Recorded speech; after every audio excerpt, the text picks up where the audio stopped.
Tersangka pembunuhan dan mutilasi terhadap istrinya sendiri di Ciamis, Jawa Barat, Tarsum, menjalani pemeriksaan kejiwaan di Mapolres Ciamis.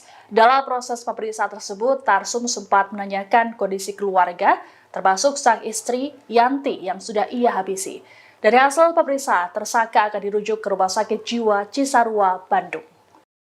Dikutip dari Kompas.com, pemeriksaan kejiwaan terhadap Tarsum dilakukan pada Selasa 7 Mei. Kasat Reskrim Polres Ciamis AKP Joko Prihatin mengatakan saat ini kondisi Tarsum sudah cenderung stabil. Disebutkan bahwa Tarsum kini diam dan tidak ada emosi yang meluap. Joko pun belum dapat memastikan apakah Tarsum sadar atau tidak saat membunuh istrinya Yanti secara keji. Terkait hal tersebut butuh dilakukan observasi selama 14 hari. Sebagai informasi, Tarsum melakukan pembunuhan disertai mutilasi terhadap sang istri Yanti pada Jumat 3 Mei lalu.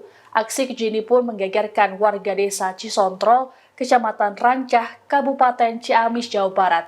Tarsum bahkan sempat menawarkan bagian tubuh korban ke kepala desa. Kuat dugaan Tarsum mengalami depresi imbas terlilit utang ke bank dan perorangan. Polisi memastikan kasus ini tak ada kaitannya dengan pinjaman online dan judi online. Saat ini Tarsum dirujuk ke RSJ Cisarua untuk ditangani dan dilakukan observasi. Download Tribun X sekarang, menghadirkan lokal menjadi Indonesia.